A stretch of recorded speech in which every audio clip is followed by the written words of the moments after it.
Hey everybody, in this video I'll be talking about the Necronomicon Ex Mortis, The Book of the Dead for Pathfinder 2nd Edition.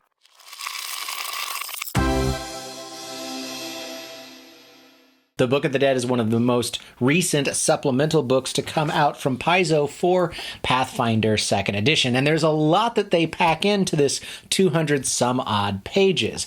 At $40, I think it's a pretty good value, and here's why. The Book of the Dead has a lot of really cool new stuff that you can use to build characters and towns, maybe even whole city-states, continents, maybe even an entire campaign. And I really love the fact that this continues to be written in universe. That is, it's written in such a way that it's like the author lives in the world of Pathfinder, and that really comes across as a fun little bonus as you're going through the text. You're going to get 4 new classes that will be fighting the undead, as well as 8 new classes, they call them archetypes, of undead that your character can be. And I think that that is absolutely awesome.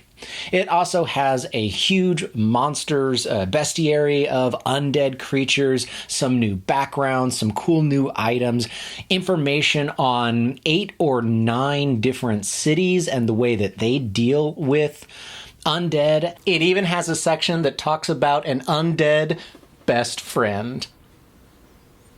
And finally, the book contains the March of the Dead, which is an entire adventure for 3rd level characters. I really like getting into how to make your own undead creature. It really gives a lot of background and a lot more interesting, nuanced details to creating an undead creature. You could make your character a skeleton, a lich, a mummy, a vampire, a zombie, a ghoul, all kinds of really cool stuff. And there's, like I said, more information on like how that happened and how to level them up, the way that they're received, what their personality might be like. It really takes these undead creatures and fleshes them out. It fleshes them out because this book, just like the Seafaring book, is one that you could use to build an entire campaign off it. Not just using the adventure that's included, but then building your entire world. A world where the undead are just as commonplace to see as any elf or dwarf or any other type of creature roaming the streets of the city. And I think that that's really neat. Plus, like I said, the fact that it's written in universe, I think is really fun. Plus that section that details how people from different cities interact with the undead, it really gets to the point of how the undead aren't just big scary creatures that go bump in the night. I mean, they definitely are that and can be that, but the undead are people too. A huge thanks to all of our patrons and especially to Tucker. If you would like to become one of our patrons, then head over to patreon.com to check out all of the perks and the ways that you can directly help us out and join our community. You could build an entire party of undead characters, or you could have one character that is an undead. Now, I think, and the book says this, that having an undead character does pose some very unique challenges. The fact that some mass cure wounds, any curative spells, they actually damage the undead, and harming spells would have to be used to heal them. Plus, something like turn undead, if you have an undead in your party, could be really problematic. I also think that if you have a certain type of player in your party, well, that's what my character would do type player, then yeah, that can cause a lot of really bad friction in the party.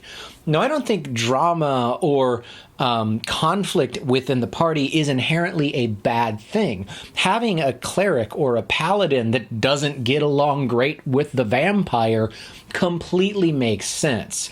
But if you're planning on having that in your game as the GM or doing that as a player, then make sure that you're talking to everybody so that everyone's on board and you can play those stressful, challenging moments in a way that makes sense for the characters. Your characters do get to do what they would do, but everyone's still having fun. So It might be a little bit challenging. I think that that's fair to say. I really love the artwork throughout the entire book, and I think that it's cool that a lot of these characters and monsters are clearly inspired by diverse cultures from around the world. Some of my favorite things that are in here are the player character versions of the Lich and the Vampire, as well as the player character of the Undead Slayer with the Scion of Slayer's background. You give them a magical whip and you 100% have Simon Belmont from Castlevania. I also really love the entries for the Death Coach and the Buta. Are you planning on picking up the Book of the Dead? Do you have it already? What is it that you like about this book?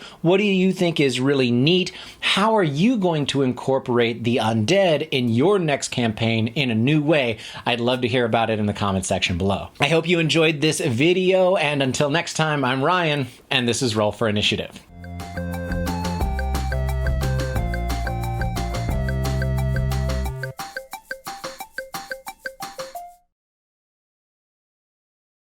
I figured you can do a cool After Effects thing there to make that look all creepy 80s horror movie looking.